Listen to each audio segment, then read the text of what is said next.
Halo teman-teman ATLM Indonesia. Nah, kita akan memeriksa HB Sahli. Ini cara yang lebih ringkas dan modifikasi.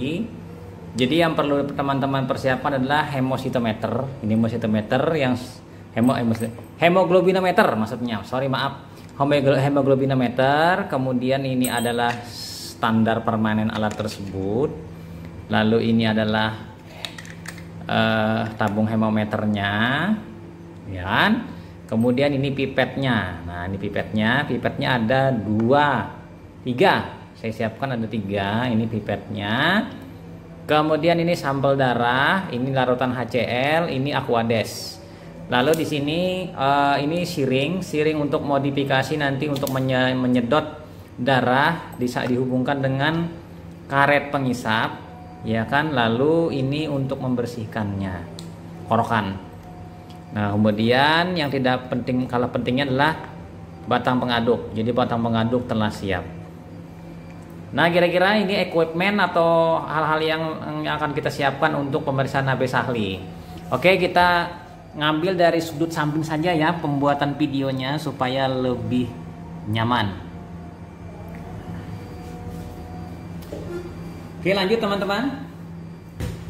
Pertama yang perlu kita siapkan adalah siring 1 cc. Kita buka kan, ini untuk persiapan menyedot. Buka jarumnya, kita lepas ya, lalu ini hubungkan dengan sini, ya kan. Kemudian ini hubungkan dengan pipet, kita pilih pipet yang bagus ya. Nah, pipetnya ini untuk menyedot. Nah, jangan terlalu dalam karena nanti melepasnya sulit. Yang penting vakum. Menyedot. Lalu siap. Kemudian sudah siap pipetnya. Kemudian tabung hemometer diisi sampai tanda 2 gram persen ya. 2 gram persen. Oke. Caranya dengan bantuan pipet tetes. Sementara kita cari dulu pipet tetesnya. Saya lupa menyiapkan pipet tetes ya. Nah, pipet tetes sampai tanda 2 gram persen.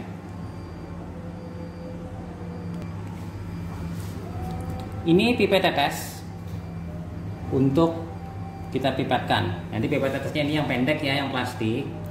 Jadi HCl, ini HCl, ya kan, HCl kita masukkan sampai tanda 2 gram persen.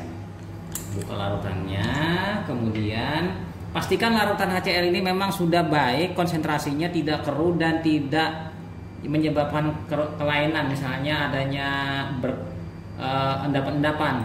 Nah, kita teteskan sampai tanda 2 gram persen.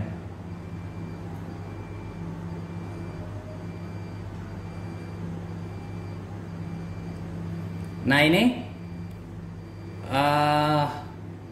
sudah kurang lebih tanda 2 gram persen ini teman-teman, ya kan. Kurang atau lebih itu plus minus, tapi kalau kelebihan tidak masalah. Nah, ini asal jangan kurang. Nah, ini sudah tambah tanda 2 gram persen. Kalau memang merasa kurang, tambah lagi dikit. Nah, tanda 2 gram persen HCl-nya. Lalu masukkan, tambahkan 20 cm, 20 mikroliter atau cm darah dengan pipet ini yang sudah kita modifikasi. Nah, ini ada siring, selang, dan pipet. Nah, darahnya kita homogenkan dengan inversi bolak-balik minimal 8 kali inversi. Jadi huruf U terbalik ya, inversi ya, huruf U terbalik. Nah, sudah. Kita buka tutupnya. Kemudian kita isap sampai tanda 20 cm. Jadi pelan-pelan mengambilnya karena ini naik turun ya pipetnya. Nah, bagian luar pipet dibersihkan dengan kapas atau tisu.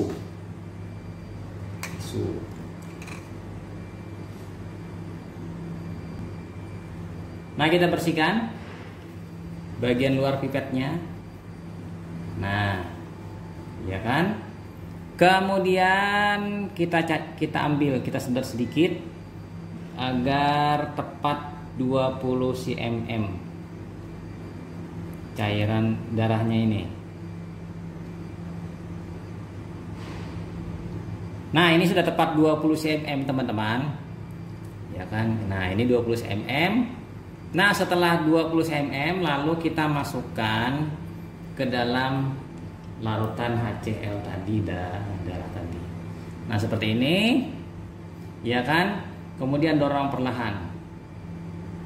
Dorong perlahan. Kemudian tarik lagi. Dengan cara dibilas, didorong, ditarik. Ya kan? Nah, setelah itu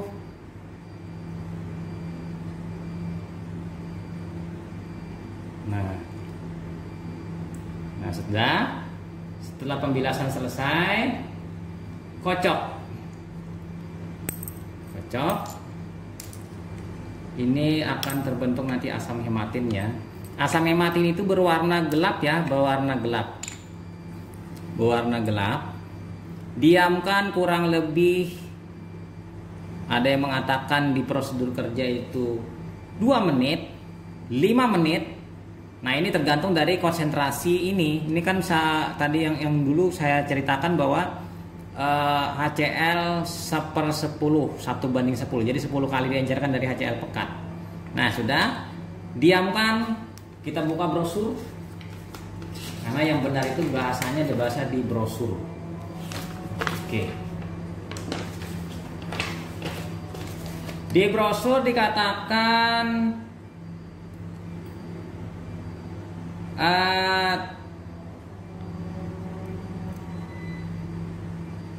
dikatakan di sini diamkan beberapa menit, 1 menit ya, tulisannya sini 1 menit. Nah, di akhir ini 1 menit. Jadi ini cukup 1 menit.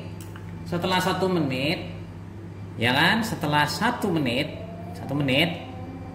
nanti kita encerkan satu persatu perlahan-lahan dengan Aquades. Nah, kita buka Aquadesnya. Ini saya masukkan di botol sini Aquades supaya lebih nyaman.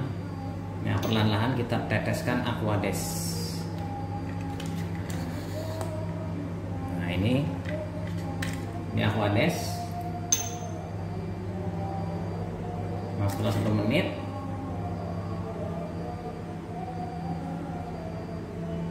sampai dapatkan warna yang sama dengan standar.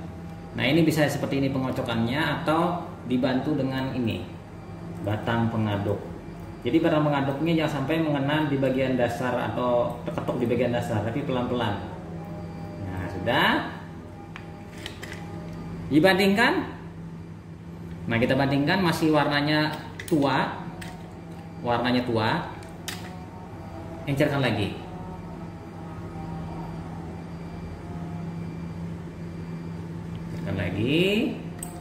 Kemudian diaduk-aduk, kemudian bandingkan lagi, masih tua, encerkan lagi sampai didapatkan warna yang sama antara larutan tabung hemameter ini dengan standar permanen yang kanan kiri.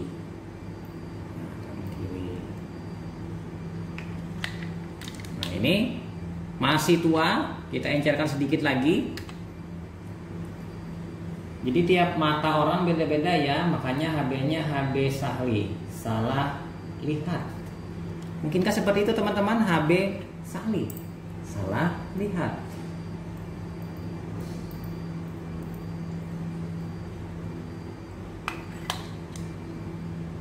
Nah, ini didapatkan warnanya sedikit lagi, kita encerkan.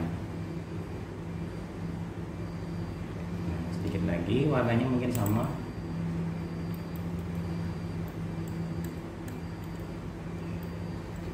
Nah, pastikan larutannya di sini yang atas dengan bawah itu harus sama, homogen, sehingga memang warnanya tepat.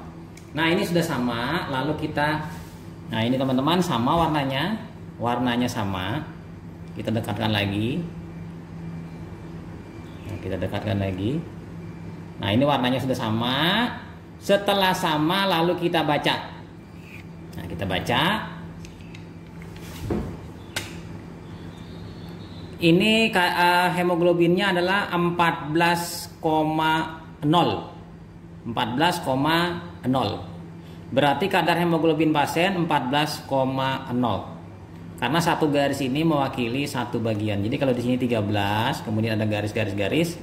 Nah, ini 14,0, satu garis ini 0,2. Nah, ini 13, berarti di sini 5 garis, berarti 0,2 satu garis. Ini adalah 14,0. Nah, kira-kira seperti itu pemeriksaan HB Sahli. Ya, teman-teman. Oke, semoga bermanfaat dan pastikan teman-teman gunakan standarnya sesuai dengan merek. Ini mereknya ini. Nah, asisten sama-sama asisten. Nah, itu kira-kira seperti itu teman-teman. HB Sahli. Semoga memberikan teman-teman manfaat bagi teman-teman yang sedang belajar mengenai HB Sahli. Nah, untuk spesimen kita tutup kembali. Nah, jadi HB Sahli ini teman-teman sangat mudah dan praktis pengerjaannya, dan pastikan teman-teman menggunakan sesuai dengan brosurnya ya, brosurnya. Karena kalau tidak sesuai brosurnya nanti prosedurnya berubah. Jadi di sini cara kerjanya masukkan sampai tanda 2 gram persen HCl, N normalitasnya itu per 10, berarti kan 1:10 ya, bukan 0,1 N ya.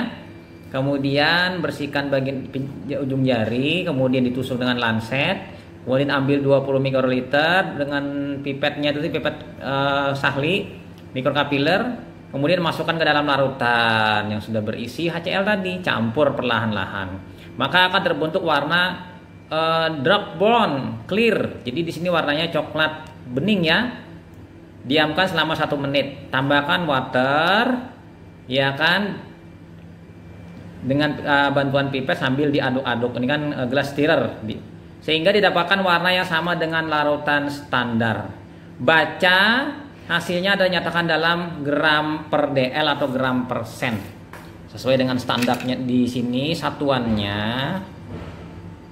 Dia menggunakan gram per dl ya, gram per dl.